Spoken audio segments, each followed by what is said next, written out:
welcome back to my channel.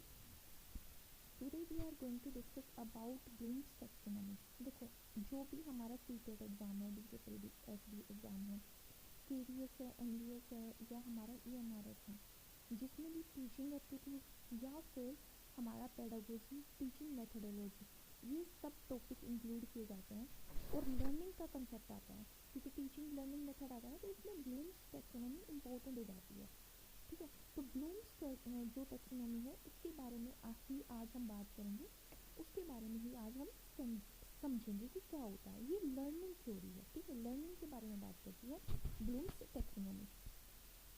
Blooms taxonomy hierarchical model है. Hierarchical का मतलब कहते हैं स्टेप बाय स्टेप जब हम चढ़ते हैं या उतरते हैं तो वो हिरार्कियल मॉडल होता है. ठीक है, ये क्या क्लासीफाई करता है, एजुकेशन में लर्निंग ऑब्जेक्टिव को क्लासीफाई करता है. किसके बेसिस पे, into levels of complexity and specificity. ठीक है, कॉम्प्लेक्सिटी का मतलब क्या है, जटिलता के आधार पे कि भाई पहले इजी है, फिर थोड़ा मुश्किल है, फिर थोड़ा और मुश्किल है. ठीक है, तो लेवल ऑफ कॉम्प्लेक्सिटी के बेसिस पे और स्पेसिफिसिटी के बेसिस पे. स्पेसिफिसिटी का मतलब क्या है, स्पेसिफिकली बात करता है, किसी पर्टिकुलर एस्पेक्ट की ये बात करता है. तो स्पेसिफिसिटी और लेवल ऑफ कॉम्प्लेक्सिटी के बेसिस पे ये एजुकेशन की जो लर्निंग ऑब्जेक्टिव्स हैं उनको क्या करता है, क्लासीफाई करता है.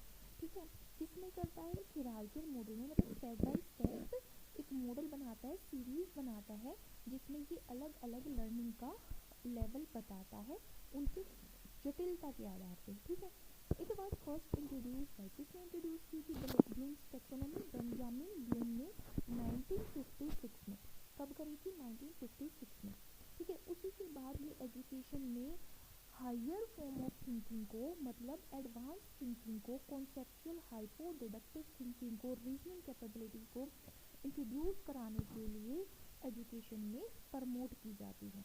जैसे एनालाइजिंग, इवोल्वेटिंग कंसेप्ट, ठीक है, प्रोसेसिंग, प्रोसीजर्स, प्रिंसिपल्स, इन सब को अगर हम एजुकेशन में इंक्लूड करना चाहें तो हम किसको पढ़ते हैं, ब्लूम्स टैक्सोनॉमी को. ये लर्निंग ऑब्जेक्टिव के ऊपर बेस्ड एक थ्योरी है जो अपने हिरार्कियल मॉडल की बात करती है. मतलब स्टेप बाय स्टेप ये कॉम्प्लेक्सिटी के आधार पे लर्निंग लेवल्स को डिवाइड करती है. ये एजुकेशन में क्या प्रमोट करना चाहती है, higher order of thinking, analysing skills, evaluating concepts, processes, procedures और प्रिंसिपल ऑफ टीचिंग लर्निंग. ठीक है, और ये रोट लर्निंग की बजाय कंसेप्चुअल अंडरस्टैंडिंग पे फोकस करती है.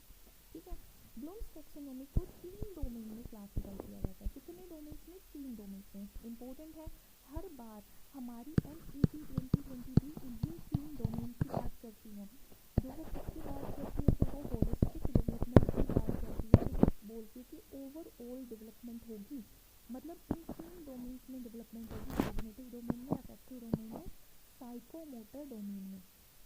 ठीक है, कॉग्निटिव नॉलेज बेस्ड डोमेन होता है, मतलब ये वो पार्ट है किसी भी इंसान की अंडरस्टैंडिंग या फिर बोले नॉलेज उसकी, या फिर हम बोले कि उसकी डेवलपमेंट, किसी भी एक इंडिविजुअल इंसान की हम बात कर रहे हैं और उसकी डेवलपमेंट की बात कर रहे हैं, और उसकी डेवलपमेंट में हम बोल रहे हैं कि वो नॉलेज में, उसकी नॉलेज में बढ़ोतरी हुई है ना. उसको पहले कम ज्ञान था, अब ज़्यादा ज्ञान हो गया है, पढ़ के या बहुत सारी चीज़ें सीख के, अलग अलग स्किल सीख के, अलग अलग ट्रेनिंग करके, अलग अलग कोर्स करके उसको ज़्यादा ज्ञान हो गया, उसको बहुत सारी चीज़ों के बारे में नॉलेज है ना.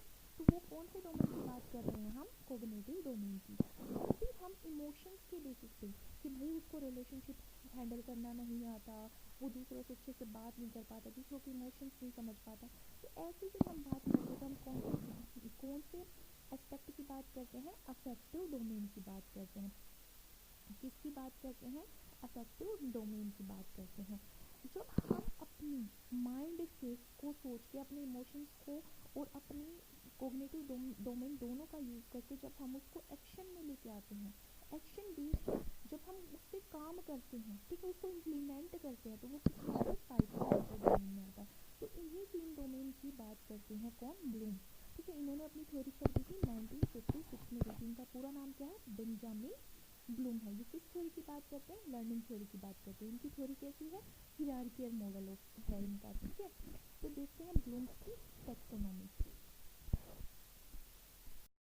अब यहाँ पे टैक्सोनॉमी का क्या मतलब है? देखो, मैं एक बायोलॉजी की स्टूडेंट हूँ, मतलब मैंने जूलॉजी ऑनर्स से ही अपनी मास्टर्स कर रखी है, ठीक है, और मैंने ग्रेजुएशन कर रखी है, तो इसलिए मेरे को तो टैक्सोनॉमी पता है। टैक्सोनॉमी सिर्फ एक टर्म होती है, मतलब टैक्सोन हम एक कैटेगरी या ग्रुप यूज करते हैं, मतलब जब हम किसी चीज़ को भी, कोई भी चीज़ है, जैसे अगर हम बायोलॉजी में बात करते हैं तो एनिमल्स को, है ना, या फिर हम प्लांट्स को एक कैटेगरी में या फिर ग्रुप में जब क्लासीफाई करते हैं, उस ग्रुप को टैक्सोन नाम देते हैं, है ना, उसमें अलग अलग हम टैक्सोन नाम देते हैं। तो इसी तरह जो ब्लूम है ना, वो भी क्या करते हैं, अलग अलग कैटेगरी में, है ना, अलग अलग स्किल के ऊपर, मतलब कोग्निटिव स्किल की वो बात करते हैं। कोग्निटिव स्किल की या फिर जो अंडरस्टैंडिंग या लर्निंग का जो लेवल है, उसको एक अलग अलग ऑर्डर में रिप्रेजेंट करते हैं। तो ये जो ऑर्डर है, इनको भी क्या बोला जाता है, ये जो सीक्वेंस है, ये ऑर्डर जो है, इसी को क्या बोला जाता है, टैक्सोनॉमी। मतलब ये सिंपली क्लासिफिकेशन का एक तरीका होता है, मतलब वो उसने क्लासीफाई कर दिया अंडरस्टैंडिंग लेवल्स को उनकी कॉम्प्लेक्सिटी के बेसिस पे, ठीक है, उसी को क्या बोल रहे हैं यहाँ पे, टैक्सोनॉमी बोल रहे हैं। अब ये क्लियर हो गया होगा कि ब्लूम्स टैक्सोनॉमी बोला गया है क्योंकि उन्होंने क्या किया है, यहाँ पे जो भी लर्निंग हमारा लर्निंग लेवल्स हैं या जो भी लर्निंग कॉम्प्लेक्सिटी के लेवल है, उनको एक ऑर्डर में क्लासीफाई कर दिया, इसलिए उसको टैक्सोनॉमी बोला जाता है, ठीक है। तो पहले जो हमारी ब्लूम्स की टैक्सोनॉमी थी, ब्लूम्स ने तो वो करी थी 1956 में, इसको रिवाइज किया गया 2001 में, ठीक है, 2001 में इसको रिवाइज किया गया, ठीक है। किसने रिवाइज किया था? एंडरसन एंड क्राथवोल ने। किसने किया था? एंडरसन एंड क्राथवोल ने इनकी थ्योरी को 2001 में रिवाइज किया था, और ब्लूम्स ने अपनी टैक्सोनॉमी किस दी थी? 1956 में दी थी, ठीक है, ठीक है। ब्लूम्स ने टैक्सोनॉमी दी थी, तो उसमें कौन कौन से लेवल थे वो बात करते थे। इवोल्यूशन की, सबसे पहले इवोल्यूशन था, फिर सिंथेसिस थी, evolution, synthesis, analysis, analysis, application, application, comprehension, comprehension की बात करते थे, और नॉलेज। तो इस तरह से उन्होंने अपनी अलग अलग जो अंडरस्टैंडिंग लेवल था, उसकी कॉम्प्लेक्सिटी को अलग अलग ऑर्डर के हिसाब से अरेंज किया था एक हिरार्किकल मॉडल में 1956 में, ठीक है, जिसमें हमारा नॉलेज आता था, कंप्रीहेंशन आता था, एप्लीकेशन आता था, एनालिसिस आता था, सिंथेसिस आता था, इवोल्यूशन आता था। ये इस तरह से चलता है, ठीक है। नॉलेज, कंप्रीहेंशन, मतलब नॉलेज पहले गेन करेगा, फिर वो कंप्रीहेंड होगी, वाइड होगी, फिर उसको अप्लाई किया जाएगा, फिर उसको एनालाइज किया जाएगा, फिर कुछ और नॉलेज सिंथेसाइज किया जाएगी, फिर उसको इवोल्यूट किया जाएगा। तो इस तरह से चलती थी knowledge, comprehension, application, analysis, synthesis, evolution. अब उसमें क्या आ गया है, अब यहाँ पे बात की जाती है, अब यहाँ पे बात की जाती है कि रिमेम्बरिंग होगी। अब यहाँ पे जस्ट मिनट, अब यहाँ पे बात की जाती है रिमेम्बरिंग की। नॉलेज का जिन्हें किसने ले लिया? रिमेम्बरिंग ने ले लिया। रिमेम्बरिंग आती है, फिर अंडरस्टैंडिंग आती है, फिर अप्लाइंग आता है, फिर एनालिसिस आता है, फिर इवोल्यूटिंग आता है, फिर क्रिएटिंग आता है, ठीक है। तो वही स्टेप्स हैं, बस इसको थोड़ा मॉडिफाई कर दिया गया है, ठीक है। क्या कर दिया गया? मॉडिफाई कर दिया गया। यहाँ पे लास्ट स्टेप इवोल्यूशन है, यहाँ पे हमारा सेकंड लास्ट स्टेप क्या है? इवोल्यूशन है, उसके बाद क्रिएशन है, ठीक है। यहाँ पे हमारा ये स्टेप एनालिसिस है, यहाँ पे भी एनालिसिस है, यहाँ पे अप्लाइंग है, यहाँ पे भी एप्लीकेशन है, यहाँ पे अंडरस्टैंडिंग है, यहाँ पे कंप्रीहेंशन आ जाता है, मतलब ब्रॉड करना नॉलेज को। और यहाँ पे अंडरस्टैंडिंग भी यही है कि हम क्या कर सकें, अपनी नॉलेज को क्लासीफाई कर सकें, डिस्क्राइब कर सकें, डिस्कस कर सकें, ठीक है। यहाँ पे नॉलेज आ जाता है, गेन करना, यहाँ पर रिमेम्बरिंग आ जाता है। ये डिफरेंस होता है। ये 1956 में थी जो ब्लूम्स ने दी थी, ठीक है। और ये यहाँ पे जो एंडरसन और क्राथवोल हैं, इनके ही स्टूडेंट थे, इन्होंने 2001 में इसको मॉडिफाई कर दिया गया था, और मॉडिफाई करने के बाद ब्लूम्स की टैक्सोनॉमी में हमारे कौन कौन से बच गए थे? Remembering, understanding, applying, analysis, evaluating and creating, ठीक है। ये हमारे क्या बन गए थे? हिरार्किकल मॉडल में ये अलग अलग कॉम्प्लेक्सिटी के लेवल बन गए थे, ठीक है। कौन सी कॉम्प्लेक्सिटी? जब बच्चा सीखता है तो उसका अंडरस्टैंडिंग लेवल किस कॉम्प्लेक्स लेवल से गुजरता है, उसको ये सीक्वेंस में अरेंज किया गया है। बस इतना ही है ये, ठीक है। तो कोग्निटिव डोमेन के अंदर भी यहाँ पे क्या होते हैं और बाकी पार्ट होते हैं। तो अलग अलग इसमें दिखा रखा है यहाँ पे कॉम्प्लेक्सिटी ऑफ थिंकिंग कैसे बढ़ती है, जैसे जैसे बच्चा सीखता है। तो जैसे हमने ऊपर पिक्चर में लिखा, ये हमारा क्या है, कोग्निटिव एस्पेक्ट है। ये जो ब्लूम्सकी टैक्सोनॉमी का ये जो डायग्राम है, ये डायग्राम हमें बता क्या रहा है, ये डायग्राम हमें बता रहा है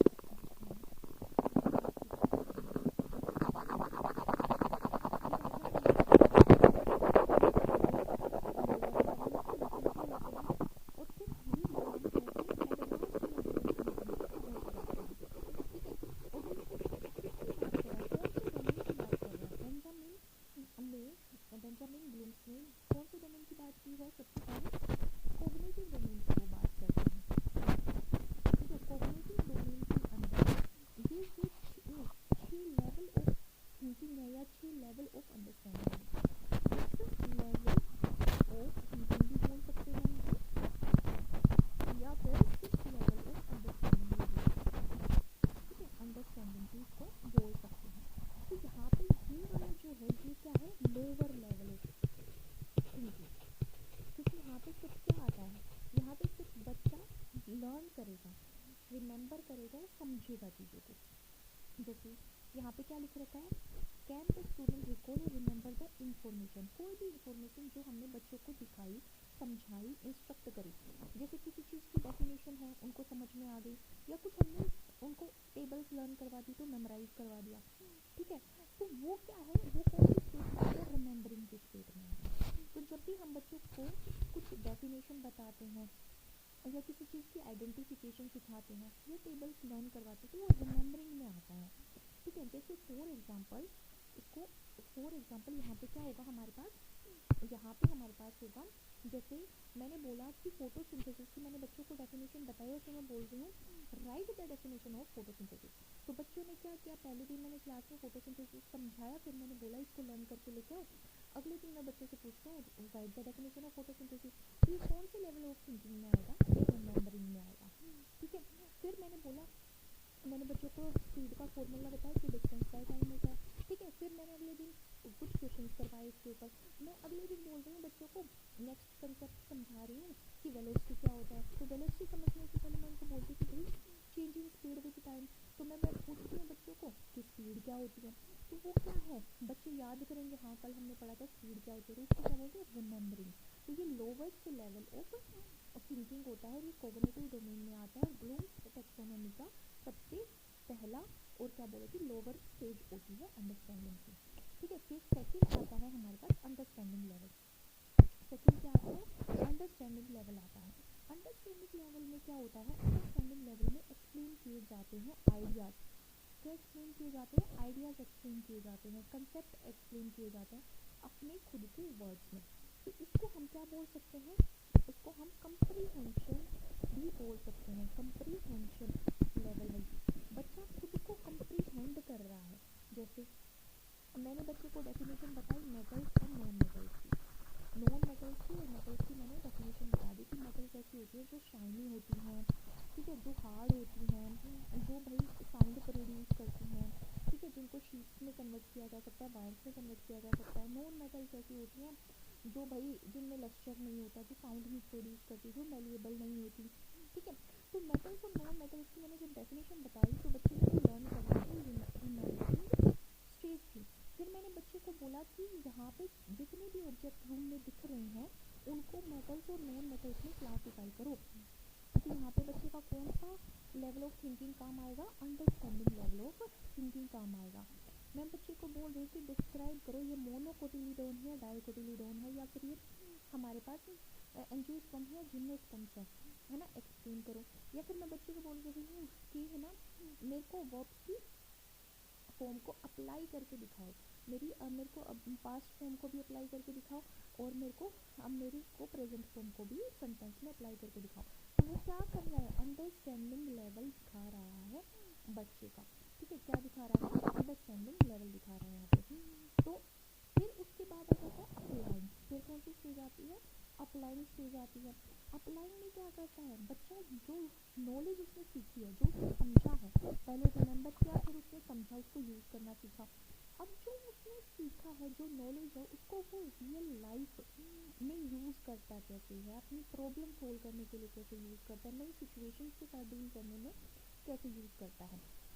ठीक है, जैसे बच्चा कोई चीज़ प्रूव करने में या डेमोस्ट्रेट करने में या एम्प्लॉय करने में, इलस्ट्रेट करने में कैसे अपनी नॉलेज को यूज़ कर रहा है, उसको अप्लाइंग बोलते हैं।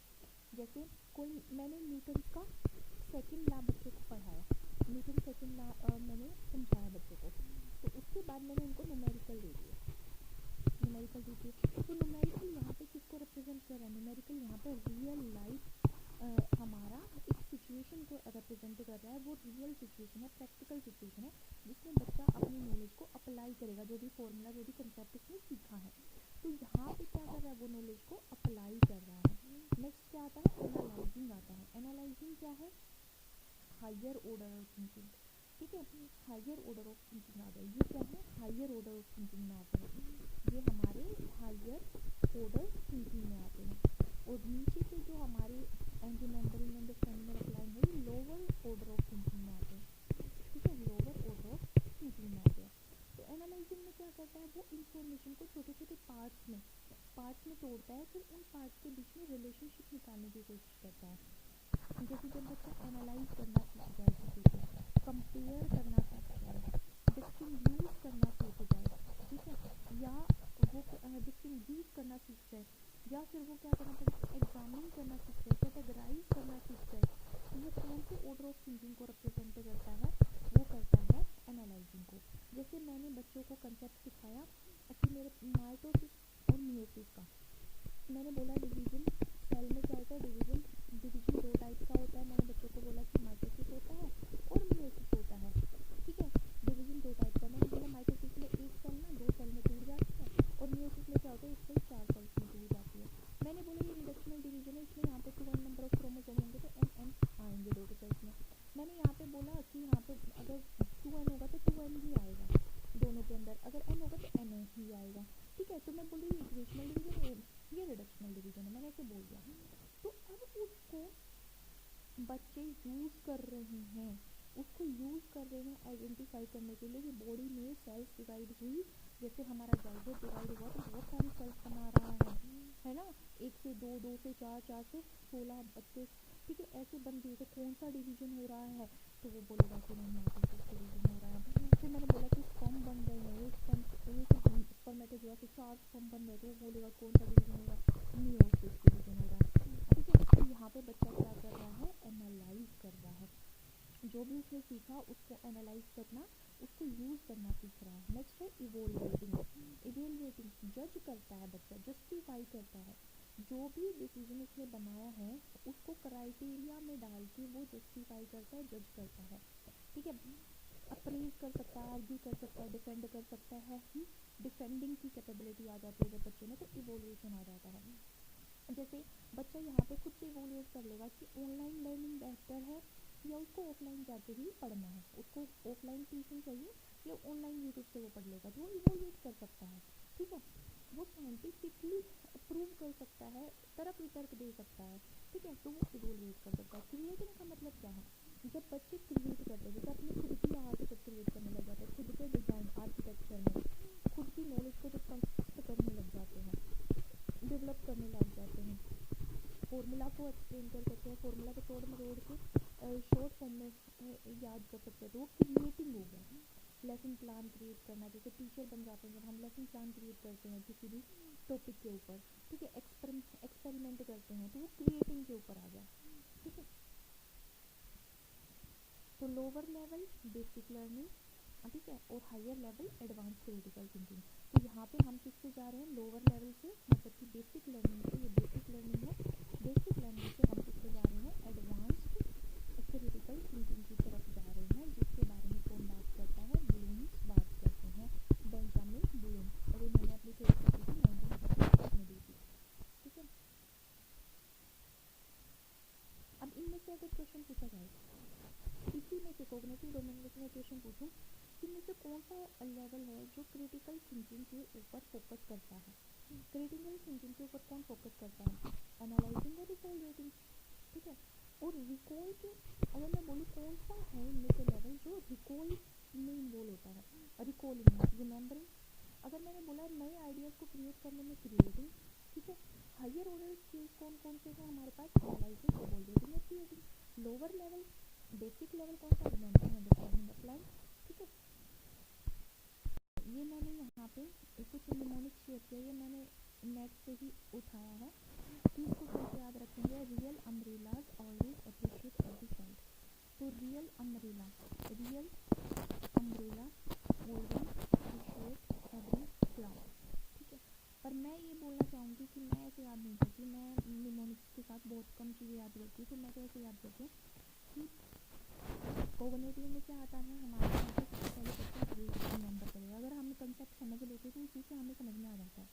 देखो, रिमेंबर करेगा, कोई चीज़ पहले याद करेगा, फिर समझेगा उसको, ठीक है। जैसे बच्चे ने पहले टेबल याद करी, फिर हायर लेवल ऑफ थिंकिंग में गया तो उसको समझ में आया कि भाई ऐड करके भी मैं काउंट मतलब टेबल लिख सकता हूँ, मल्टीप्लाई करके भी टेबल लिख सकता हूँ, ठीक है।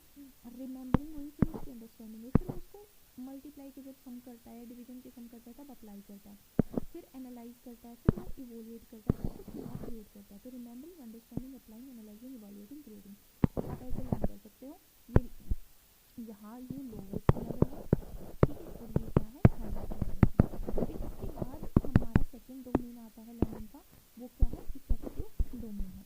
देखो, ब्लूम्स ने क्या दिया था, ब्लूम्स ने दिया था कोग्निटिव डोमेन, ठीक है। अब अफेक्टिव डोमेन जो है, अफेक्टिव डोमेन दिया था यहाँ पे क्राथवोल ने। क्राथवोल ने, ब्लूम्स ने भी इसमें पार्टिसिपेट किया था, बट यहाँ पे मेजर रोल किसका है, क्राथवोल का है एंड मार्शिया का। ये कब दिया गया था, 1964 में दिया गया था, ठीक है। ये जो हमारा अफेक्टिव डोमेन का क्लासिफिकेशन है, ये कब दिया गया था हमारा 1964 में, और कोग्निटिव डोमेन कब दिया गया था, 1956 में, ठीक है।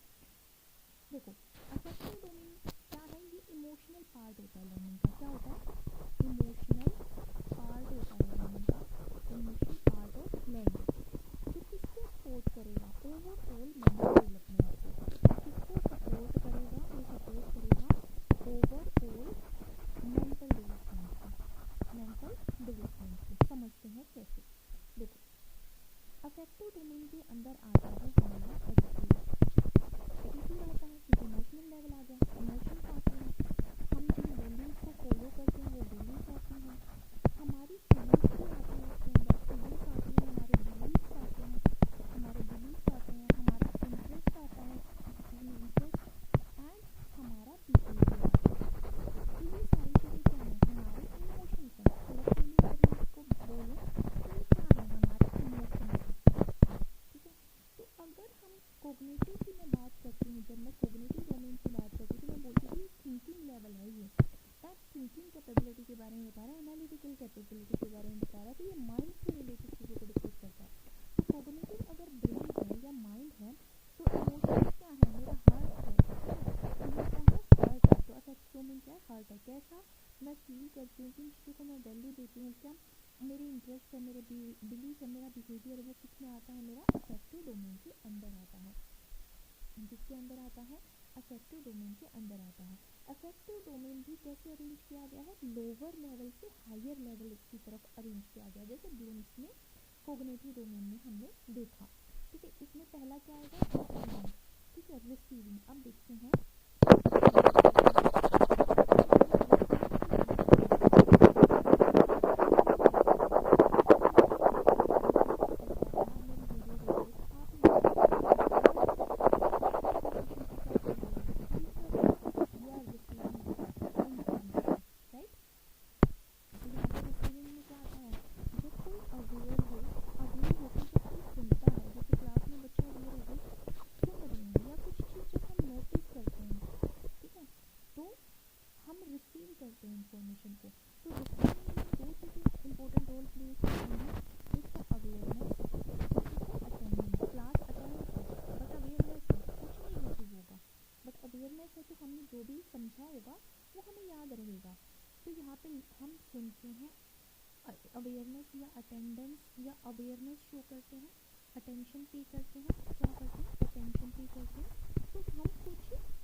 तो इसमें क्या दिखाता है, बच्चे की एक्टिवनेस दिखाई जाती है कि बच्चा एक्टिवली लिसन कर रहा है, सुन रहा है।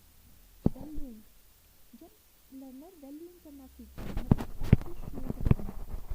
अप्रिशिएट करना सीखता है, या किसी चीज़ को रिस्पेक्ट करना सीखता है, रिस्पेक्टिंग समथिंग, किसी चीज़ को रिस्पेक्ट करना जब सीखता है तो उसको किस क्या बोलेंगे, वैल्यूइंग। तो वैल्यूइंग में कौन से वर्ड आएंगे, अप्रिशिएट, सपोर्ट करना किसी को, रिस्पेक्ट करना किसी की, एक्सेप्ट करना सीखे तुम, एक्सेप्ट करना, वैल्यू करना, ये सब किसमें आएंगे, वैल्यूइंग में आएंगे। एग्जाम्पल, एक स्टूडेंट ऑनेस्टी को वैल्यू करता है तो वो ऑनेस्टी को फॉलो करेगा। अगर कोई बच्चा सच बोलने को फॉलो करता है तो वो सच ही बोलेगा, ठीक है। अगर साइंस की एक्टिविटीज़ में उसको इंटरेस्ट है तो वो लैब में जाने के लिए उतावला हो जाएगा, तो ये वैल्यूइंग शो करता है। ऑर्गेनाइजिंग क्या है, ऑर्गेनाइजिंग क्या है यहाँ पे, ऑर्गेनाइज करना डिफरेंट वैल्यूज को एक सिस्टम में अरेंज करना, इंटीग्रेट करना, इंटीग्रेट करना, प्रायोरिटाइज करना, ठीक है, कंपेयर करना, क्या बोला, कंपेयर करना। जैसे एक स्टूडेंट है, वो अलग अलग वैल्यूज को, जैसे ऑनेस्टी हो गया, पंक्चुअलिटी हो गया, रिस्पॉन्सिबिलिटी हो गया, वो उन सबको अरेंज करता है और बोलता है ये सारी मेरी वैल्यूज है, मैं इन पे चलूँगा। तो वो क्या कर रहा है, ऑर्गेनाइज कर रहा है विद करेक्टराइजेशन।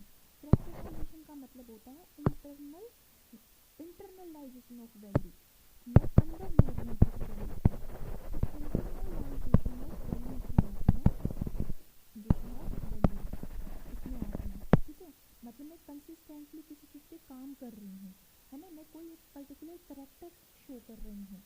जैसे बच्चे एथिकली बिहेव कर रहे हैं क्लास में, या डिसिप्लिन शो कर रहे हैं, काइंडनेस शो कर रहे हैं, तो वो क्या है, करेक्टराइजेशन है, ठीक है। अब इफेक्टिव डोमेन इमोशंस के बारे में, एटीट्यूड्स, वैल्यूज के बारे में बात करता है। किसने दिया था, कराथवोल, फ्लेम्स और मार्शल 1964 में दिया था। 5 लेवल होते हैं इसके, फर्स्ट है रिसीविंग, सेकंड है रिस्पॉन्डिंग, थर्ड है वैल्यूइंग, फोर्थ है ऑर्गेनाइजिंग, फिफ्थ है करेक्टराइजेशन। हाईएस्ट लेवल क्या है, करेक्टराइजेशन। लोवेस्ट लेवल क्या है, रिसीविंग। पहले मैंने रिसीव किया, फिर मैंने रिस्पॉन्ड किया, फिर मैं उसको वैल्यू देने लगी, फिर मैंने उसको ऑर्गेनाइज किया, फिर मैंने उसको क्या किया, करेक्टराइज किया।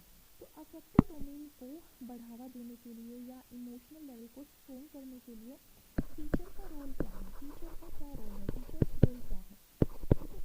क्या रोल है टीचर का, मोटिवेट करना है बच्चों को, मोटिवेट करने के लिए, ऑनेस्ट होने के लिए, एनकरेज कर सकते हैं बच्चों को, उनके पार्टिसिपेशन को बढ़ा सकते हैं, ठीक है। और पार्टिसिपेशन लेके आ सकते हैं बच्चों का, उनको हार्मोनियस इन्वायरमेंट प्रोवाइड करके होलिस्टिक इन्वायरमेंट क्रिएट कर सकते हैं बच्चों के लिए, ताकि वो और अच्छे से सीखें, ठीक है। नेक्स्ट हमारे पास क्या आता है, साइकोमोटर डोमेन आता है। नेक्स्ट क्या है, साइकोमोटर डोमेन। ये किसके साथ डील करता है, साइकोमोटर डोमेन डील्स विद, किसके साथ डील करेगा, जो भी हमारी फिजिकल मूवमेंट होंगी, कोऑर्डिनेशन होगा, मोटर स्किल्स होंगी, एक्शन बेस्ड लर्निंग होगी, वो सारी किसमें आएगी, साइकोमोटर डोमेन में। तो ये जो भी हमारी फिजिकल एक्टिविटीज होती हैं, फिजिकल मूवमेंट होती हैं, मूवमेंट्स, जैसे स्पोर्ट्स हम कर रहे हैं, स्पोर्ट्स जब खेलते हैं, रनिंग करते हैं, रनिंग में क्या होता है, हमारे पैर, हाथ, हमारा माइंड सब कोऑर्डिनेशन में है, एक दूसरे की कोऑर्डिनेशन में काम कर रहा है। जब हम मोटर स्किल की बात करते हैं, मोटर स्किल की, जैसे कोई कढ़ाई बुनाई का काम सीख रहा है, पेंटिंग सीख रहा है ना, इसमें क्या आती है, सारी एक्शन बेस्ड लर्निंग होती है। एक्शन बेस्ड लर्निंग की बात जब हम करते हैं तो वो क्या है, हमारा साइकोमोटर डोमेन है। क्या है, साइकोमोटर डोमेन। हमने यहाँ पे 2 डोमेन पढ़े, एक पढ़ा हमने cognitive domain. Cognitive domain thinking level से काम करता है, तो माइंड आता है इसमें और हमारी थिंकिंग आती है, तो ये ब्रेन से रिलेटेड है। अफेक्टिव डोमेन हमारा किसके बारे में बात करता है, इमोशंस के बारे में बात करता है। तो इसमें हमने हर्ट बोला कि हर्ट को हम याद रख सकते हैं, फीलिंग, ठीक है। अब साइकोमोटर डोमेन को कैसे याद रखेंगे, साइकोमोटर डोमेन में हमने बोला एक्शन, तो साइकोमोटर डोमेन को हम कैसे याद रख सकते हैं, बॉडी से, तो माइंड, हार्ट, बॉडी, मतलब यहाँ पे स्किल्स की बात आती है, किसकी बात आती है, स्किल्स की। जो भी हमने मैनुअल वर्क करके स्किल सीखे, या मसल्स का यूज करके जो हमने कंट्रोल सीखा, जो भी हमारे रिफ्लेक्स एक्शन है या फिजिकल कोऑर्डिनेशन है, जो भी टास्क परफॉर्म करने के लिए हमें सीखना पड़ता है, वो सब किसमें आता है, साइकोमोटर डोमेन में आता है, ठीक है। जो ब्लूम थे, हमारे बेंजामिन ब्लूम थे, उन्होंने यहाँ पे क्लियरली नहीं क्लासीफाई किया था साइकोमोटर डोमेन को, बट बाद में कुछ एजुकेशनिस्ट आए जिन्होंने साइकोमोटर डोमेन को एक्सपेंड किया। इसमें से कौन किसका यहाँ पे योगदान आता है? यहाँ पे आता है सिम्पसन 1966 में, डेव 1970 में और हमारे हैरो, ठीक है, 1972 में। तो ये इनका योगदान आता है साइकोमोटर डोमेन को डेवलप करने में, ठीक है। तो साइकोमोटर डोमेन में सिम्पसन 1966, डेव 1970 और हैरो 1972 इंपॉर्टेंट नाम हो जाते हैं। सैमसन एंड डेव इन दोनों ने किसमें योगदान दिया? साइकोमोटर डोमेन को डेवलप करने में योगदान दिया। तो इसमें हमारी कितनी कैटेगरी होती है? इसमें हमारे कितनी हिरार्की होती है? 7। कितने लेवल होते हैं हिरार्कियल लेवल? या हिरार्कियल लेवल कितने होते हैं? 7 लेवल्स की बात की जाती है। इसमें कितने लेवल्स की बात की जाती है? 7 लेवल्स की बात की जाती है। तो सबसे पहले हम देखते हैं यहाँ पे फर्स्ट लेवल का परसेप्शन। परसेप्शन मतलब अपनी सेंसेस का यूज करके जब हम अपनी किसी भी फिजिकल एक्टिविटी को गाइड करें, क्या करें? गाइड करें। जब हम अपनी जब हम परसेप्शन की बात हो रही है, तो जब हम अपनी सेंसेस का यूज करके अपनी फिजिकल एक्टिविटी को गाइड करें। कैसे गाइड करेंगे? जैसे मैं क्रिकेट खेल रही हूँ, क्रिकेट खेलते टाइम मेरे को बैट से एक बंदे ने बॉल मारी और मेरे को कैच करनी है, ठीक है, कैच करनी है। तो मैं कैच करने के लिए डिस्टेंस को आइडेंटिफाई करती हूँ कि वो कहाँ तक जा सकती है। तो वो क्या कर रही हूँ? मैं अपनी सेंसेस का यूज़ कर रही हूँ। सेंसेस का यूज़ किया, सेंसेस का यूज़ करके मैंने गाइड किया। किसको गाइड किया? अपनी फिजिकल एक्टिविटी को। फिजिकल एक्टिविटी यहाँ पे क्या होगी? मैं भागूंगी, है ना, मैं भागूंगी, आगे पीछे होंगी, साइड में होंगी, जहाँ पे भी बॉल गिरने के चांसेस मेरे को लगेंगे उन तब मैं अपनी फिजिकल एक्टिविटी शो करूँगी, ठीक है। जैसे डांस बज रहा है, डांस बज रहा है, डांस कैसे बजेगा? जैसे मेरे को डांस करना है, डांस करते टाइम मैं क्या सुनूंगी? सॉन्ग, या मैं रिदम सुनूंगी, रिदम देखूंगी, मैं ताल देखूंगी, उसके अकॉर्डिंग मैं डांस करूंगी। तो यहाँ पे मैंने अपने सेंसेस के थ्रू इसको सेंस किया और फिर एक फिजिकल एक्टिविटी परफॉर्म की, फिजिकल एक्टिविटी परफॉर्म की। ये क्या है? परसेप्शन। सेट में क्या आता है? सेट का मतलब है रेडीनेस। सेट का मतलब क्या होता है? रेडीनेस। सेट का मतलब क्या होता है? Readiness. Mental readiness, physical readiness, emotional readiness. इसमें हमारी 3 तरह की रेडीनेस की बात की जाती है। मेंटल लेवल पे, फिजिकल लेवल पे, इमोशनल लेवल पे। जैसे बहुत अच्छा एग्जांपल है, जैसे बच्चों की प्यूबर्टी आती है, प्यूबर्टी, ठीक है, ठीक है। जब प्यूबर्टी बच्चे गेन करते थे, एटमोस्ट 12 से 18 साल के बच्चे की बात करते हैं हम, जब बच्चे एडोलसेंट पीरियड में होते हैं, वो रिप्रोडक्टिवली मैच्योर हो जाते हैं, मेंटल लेवल पे मैच्योर नहीं होते बच्चे रिप्रोड्यूस करने के लिए या उनको पालने पोसने के लिए। तो मेंटल लेवल पे हो रहे हैं बट फिजिकल लेवल पे हो रहे हैं, पर मेंटल लेवल पे नहीं हो रहे, और इमोशनल लेवल पे भी वो मैच्योर नहीं हो रहे, ठीक है। तो ये बहुत अच्छा एग्जाम्पल है रेडीनेस का। मेंटल सेट का मतलब है, मेंटल सेट का डेवलप होने का मतलब क्या होता है? बच्चे को ये पता होना कि उसको क्या करना है, what to do, what to do. उसको ये समझ में आए कि मेरे को क्या करना चाहिए, क्या नहीं करना चाहिए। फिजिकल सेट का मतलब है यहाँ पर रेडीनेस ऑफ बॉडी, कि बॉडी तैयार है या नहीं, बॉडी तैयार है या नहीं, ठीक है, रेडीनेस ऑफ बॉडी, मेरी बॉडी तैयार है या नहीं। इमोशनल सेट का मतलब होता है willingness to perform, willingness to perform. जैसे कोई कोई हस्बैंड बनने की ड्यूटी ना परफॉर्म करना चाहे, या वाइफ बनने की ड्यूटी ना परफॉर्म करना चाहिए, बेटा बनने की ड्यूटी ना परफॉर्म करना चाहिए, तो उसको इमोशनल सेट डेवलप नहीं हुआ है। वो फिजिकली डेवलप हो गया है, वो उसको पता है उसको क्या करना चाहिए क्या नहीं करना चाहिए, तो वो मेंटली डेवलप हो गया है, ठीक है। जैसे बहुत अच्छा एग्जांपल है रेडीनेस का, जब हम भागते हैं, रनिंग करते हैं, मैराथन में पार्टिसिपेट करते हैं, तो हम एक रेडी पोजीशन में खड़े होते हैं, है ना, कि हमें अभी भागना है, जैसे विशल बजेगी हम भाग जाएंगे। ये क्या है? सेट है। नेक्स्ट है गाइडेड रिस्पॉन्स।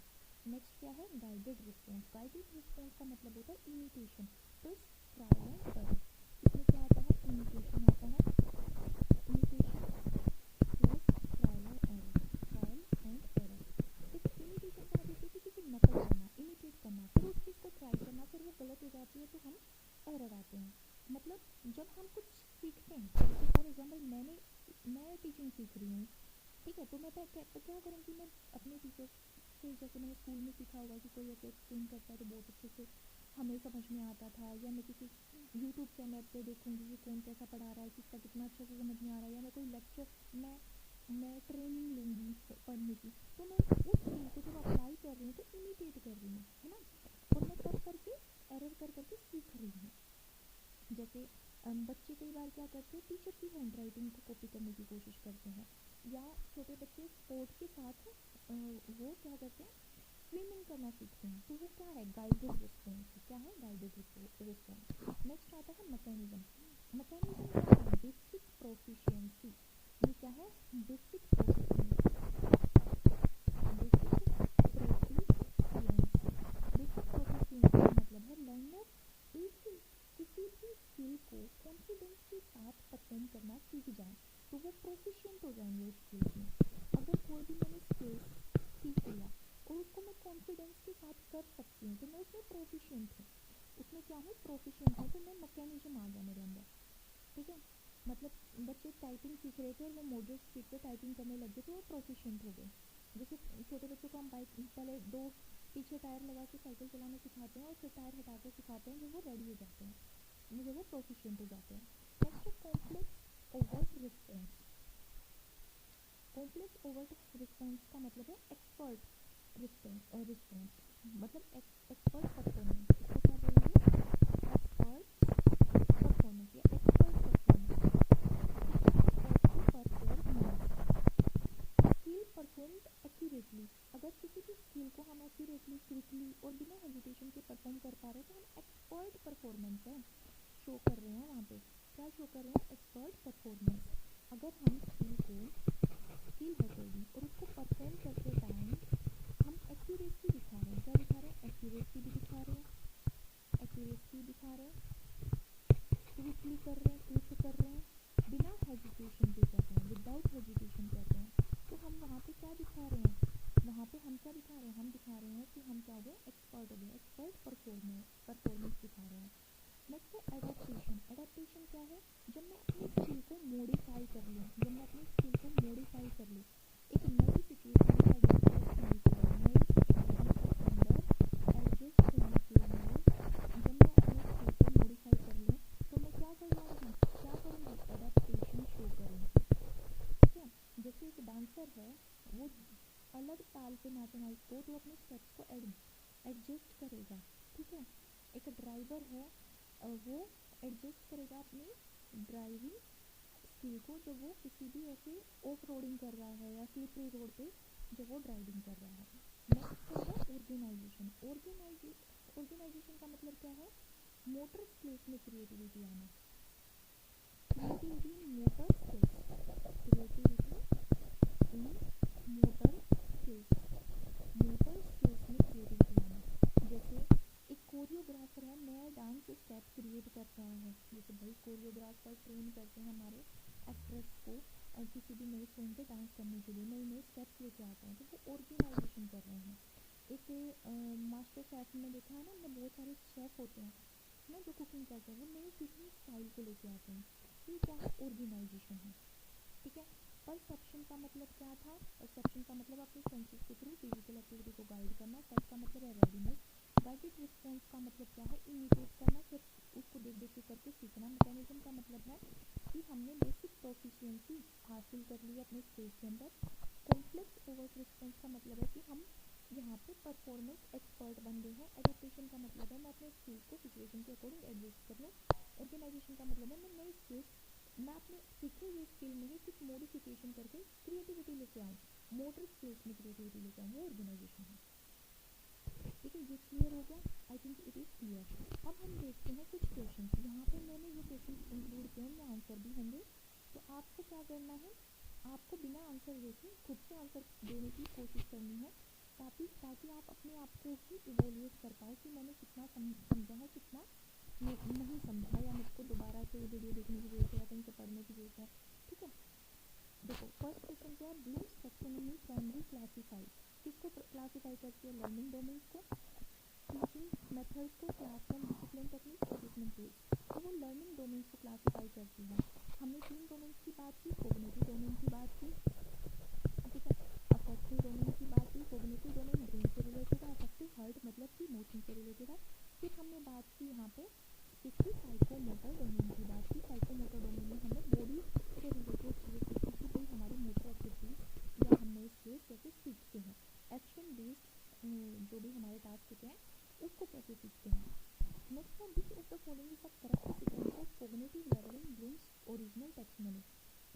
सीक्वेंस क्या है किसका, कोग्निटिव लेवल में करेक्ट सीक्वेंस बताना है हमें कोग्निटिव लेवल पे।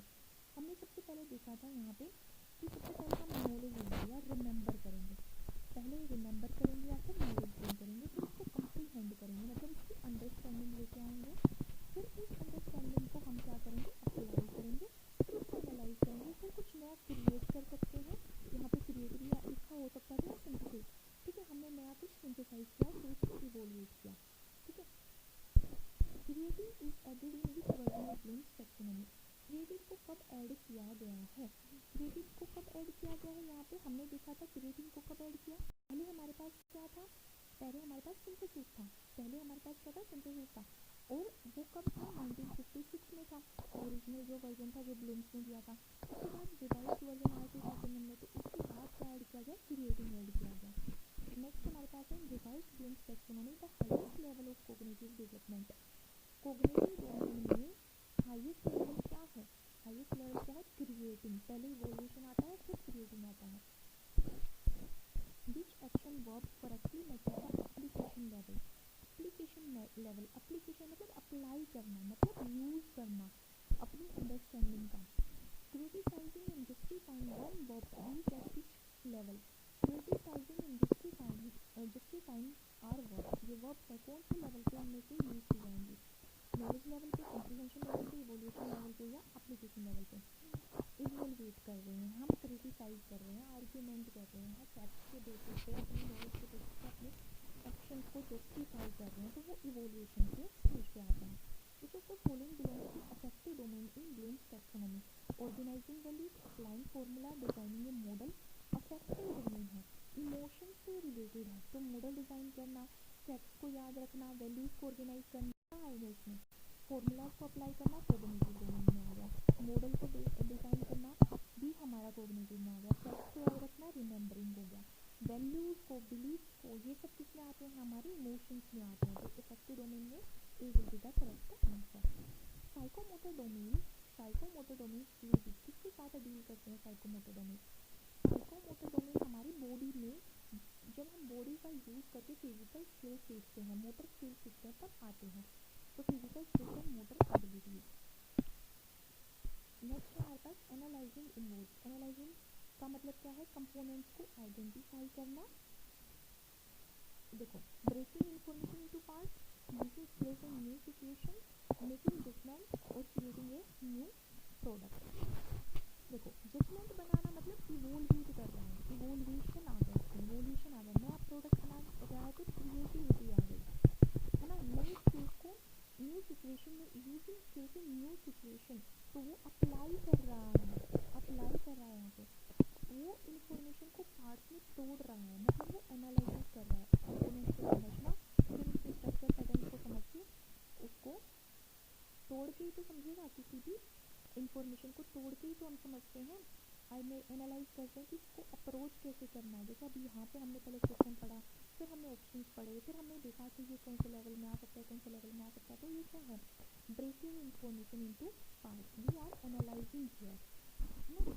नेक्स्ट है which of the following is an example of comprehensive level, comprehensive level होता है अंडरस्टैंडिंग लेवल, जब मैं कंप्रीहेंड कर लेती हूँ, समझ लेती हूँ उसको अलग अलग एस्पेक्ट में, मैं अपने अंदर मतलब जो भी मैंने याद किया है सीखा है उसको अप्लाई कर सकती हूँ, तो listing Newton's law, drawing listing Newton's law, listing करना तो जो मेरा रिमेम्बरिंग पे होगा वो बेस होगा, drawing inference from data, explaining Newton's law in your own words, खुद के वर्ड्स में अगर मैं एक्सप्लेन कर पा रही हूँ तो मेरा अंडरस्टैंडिंग लेवल है उस चीज़ में, कंप्रीहेंशन लेवल है, नया एक्सपेरिमेंट डिजाइन करना मतलब क्रिएटिविटी दिखाना, formulating hypothesis falls under which level, अगर मैं हाइपोथेसिस को फॉर्मुलेट कर रही हूँ तो कौन से में आएगा, अप्लाइंग में, एनालाइजिंग में, इवैल्यूएटिंग में, क्रिएटिंग में, किसमें आएगा क्रिएटिंग में आएगा। Which is not a level in revised Bloom's taxonomy, कौन सा लेवल नहीं है, रिमेंबर है, अंडरस्टैंडिंग है, सिंथेसिस नहीं है, इसमें क्या होता है क्रिएटिंग होता है ना, क्रिएटिंग होता है। Next, the main purpose of Bloom's taxonomy is increasing syllabus content, no, classifying educational objective, no, इस स्कूल की इंफ्रास्ट्रक्चर को इम्प्रूव करना चाहते हैं ताकि बच्चे की होलिस्टिक डेवलपमेंट हो सके, holistic development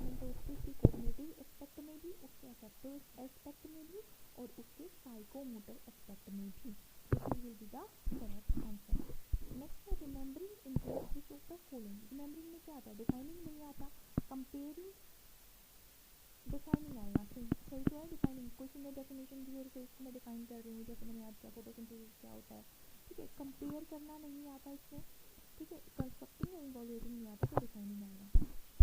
An EMRS teacher asked student to compare rural and tribal education system. This question rural और tribal education system को क्या करना चाहता है, इवोल्यूशन आएगा या एनालिसिस आएगा, यहाँ पे एनालिसिस आएगा, ठीक है, एनालिसिस आएगा। ये लास्ट क्वेश्चन है। तो क्या है, अगर रूरल और ट्राइबल एजुकेशन में कंपेयर करूँ तो मैं देखूंगी कि कौन से में क्या एडवांटेजेस हैं, क्या ड्रॉबैक है ना, वहाँ के बच्चों में क्या डिफरेंस है, वहाँ के टीचर्स में, इंफ्रास्ट्रक्चर में क्या डिफरेंस है, ठीक है। तो वो क्या करेगा, अपनी इन्फॉर्मेशन को एनालाइज करके अप्लाई कर रहा है डिफरेंस क्रिएट करने के लिए, तो एनालिसिस में आएगा। तो यहीं पे हमारा क्या है, ये लेक्चर ख़त्म होता है। अगर आपको मेरा लेक्चर पसंद आता है तो please subscribe to my channel and share it with your friends and do comment if you like it or if you have any queries। और अगर आप मेरे टीचिंग स्टाइल में कुछ डिफरेंस चाहते हैं, तो कुछ सजेशन देना चाहते हैं, तो भी आप कमेंट कीजिएगा। और thank you so much for visiting my channel and watching my videos and giving your time to me. Time is precious and you are giving your time to me, so thanks a lot for that।